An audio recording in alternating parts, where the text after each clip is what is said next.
प्रयत्न साधक है, तुम्हें आलस से छोड़ना पड़े। मेरे पास लोग आते हैं, वो कहते हैं कि सुबह का ध्यान जरा मुश्किल, 6 बजे आने में कठिनाई होती। तुम समझ ही नहीं रहे कि तुम क्या कह रहे हो। अगर तुम्हें 6 बजे उठने में कठिनाई हो रही है तो तुम्हें मन के बाहर जागने में तो भयंकर कष्ट होगा। अगर 6 बजे उठने में तुम्हें इतनी मुश्किल मालूम पड़ रही है तो जीवन के चाक से छलांग तुम कैसे लगाओगे। एक छोटी सी आदत कि तुम 6 बजे नहीं उठते रहे हो, बस 2-4 दिन आलस्य पकड़ेगा, पर आलस्य को तुम जीतने देते हो और आलस्य की कीमत पर ध्यान को खोने को तुम तैयार हो, तो ध्यान का तुम्हारे मन में कोई मूल्य ही नहीं है। अगर मूल्य होता तो ये सवाल तुम उठाते ना। कोई आता है, वो कहता है कि 4 ध्यान में तो थकान हो जाती, अगर 2 छोड़ दें। तुम 4 ही छोड़ सकते हो, क्योंकि 4 में थकान होती, 2 में आधी होगी, लेकिन होगी तो। और मैं जानता हूं कि अगर मैं तुम्हारे मन को सुविधा दूं कि 2 छोड़ दो, कल तुम आओगे कि 1 ही करें, तो क्योंकि वही मन, 2 में भी तुम थकोगे तो ही। अगर तुम उस सूत्र को बांध कर चलते हो तो तुम आज नहीं कल आलस में डूबना ही पसंद करोगे, क्योंकि कुछ भी करने में श्रम तो होगा। ध्यान रहे, जीवन श्रम है, मृत्यु विश्राम है। तो अगर मरना हो तब कुछ करने की जरूरत नहीं, अगर जीना हो तो कुछ करना पड़ेगा। और अगर विराट जीना हो तो विराट उद्यम करना होगा। अगर परमात्मा को पाना हो तो ऐसा छोटा छोटा प्रयास काम नहीं करेगा, तुम्हारा पूरा जीवन ही प्रयास बन जाए। तुम रत्ती रत्ती दांव पर लगा दो अपने को, कुछ भी तुमने बचाया तो तुम चूक जाओगे। यहां पूरा ही दांव लगेगा तो ही तुम बच सकते हो। इसलिए थोड़े से लोग उपलब्ध हो पाते हैं, कोई कारण नहीं सिवाय आलस्य के। तुम ध्यान भी करते हो तो तुम ऐसे करते हो कहीं पैर में चोट ना लग जाए, कि कहीं किसी का धक्का ना लग जाए, कि ऐसा करें कि थक भी ना जाएं। तुम कर ही क्यों रहे हो? तुमसे कहा किसने? लेकिन तुम साफ भी नहीं हो, तुम ऐसे धुंधलके में जीते हो जहां सब अंधेरा अंधेरा है। तुम्हें यह भी पक्का नहीं कि तुम यहां आ कैसे गए, कैसे चले आए। तुम, कोई आ रहा था, तुम साथ आ गए, कि सोचा चलो देखें, कि चलो देखें दूसरे क्या कर रहे हैं। तुम ऐसे ही धक्के खा रहे हो और ऐसा अनंत जन्मों से चल रहा है, लेकिन धक्कों से कोई मंजिल पर नहीं पहुंचता। मंजिल कोई संयोग नहीं है कि तुम किसी भी भांति पहुंच जाओ।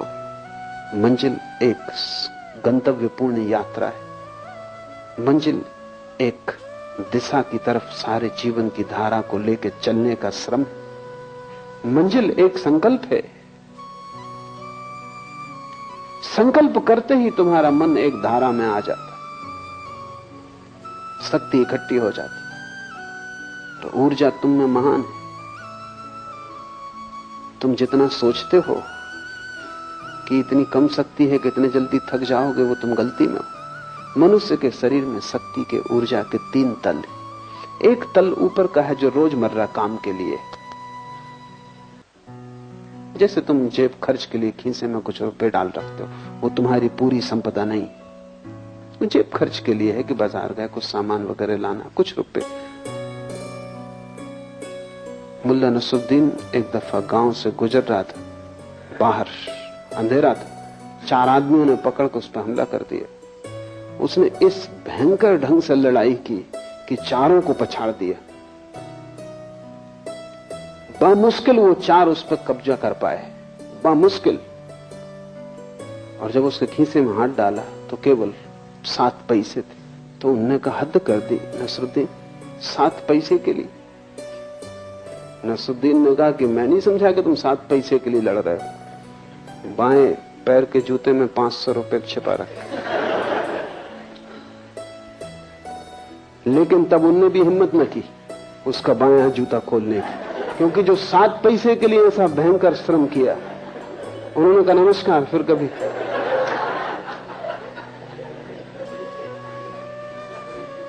वो जो तुम्हारी रोजमर्रा की ऊर्जा है वो 7 पैसे से ज्यादा नहीं है। वो रोज काम के लिए है, उठना बैठना, भोजन करना, पचाना, सोना, कामधाम, ऊपर का अंग है, खीसे में पड़े हुए पैसे।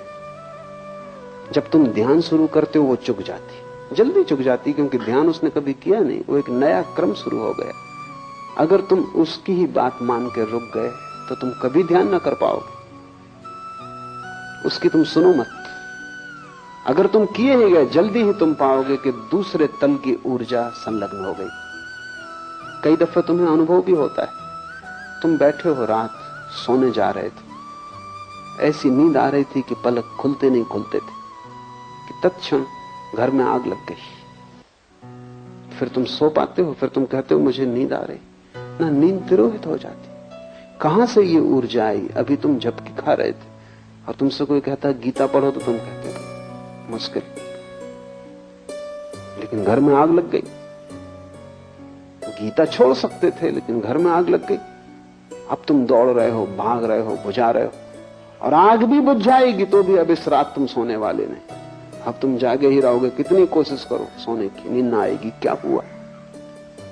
दूसरा तल जो रोजमर्रा शक्ति का नहीं है, संरक्षित तल टूट गया। उसके टूट जाने के कारण तुम इतनी ऊर्जा से भर गए हो कि सब नींद खो गई। अगर तुमने ध्यान का प्रयोग जारी रखा, तुम थके ना, जल्दी ही दूसरी ऊर्जा उपलब्ध होगी। उसके उपलब्ध होते ही तुम पाओगे कि कितना ही ध्यान करो थकने वाला नहीं है, कुछ भीतर खर्च होने वाला नहीं। ये भी दूसरा तल है, एक तीसरा तल है। ये दूसरा तुम्हारा खजाना है, ये भी चुक सकता है, इतनी आसानी से नहीं जितनी आसानी से पहला तल चुकता है। ये भी एक दिन चुकेगा। महत उपाय तुम करते रहोगे ध्यान के तो एक दिन ये भी चुकेगा, और तब तीसरा तल टूटता है। वो तल तुम्हारा नहीं, वो परमात्मा का है, वो कभी भी नहीं चुकता। लेकिन अगर तुमने आलस्य किया तो तुम दूसरे तल पे ही नहीं पहुंचोगे, तीसरे पर पहुंचने का तो कोई सवाल नहीं। परमात्मा परम ऊर्जा है, तुम्हारे भीतर ही छुपा है। पहला तल तुम्हारे मन का, दूसरा तल तुम्हारी आत्मा का, तीसरा तल परमात्मा का। मन को चुकाओ तो आत्मा की ऊर्जा उपलब्ध होगी, आत्मा को भी चुका दो तो परमात्मा की ऊर्जा उपलब्ध होगी, जो शाश्वत, जिसके फिर चुकने का कोई उपाय नहीं। फिर तुम विराट के साथ एक हो गए। इसलिए शिव कहते हैं प्रयत्न साधका।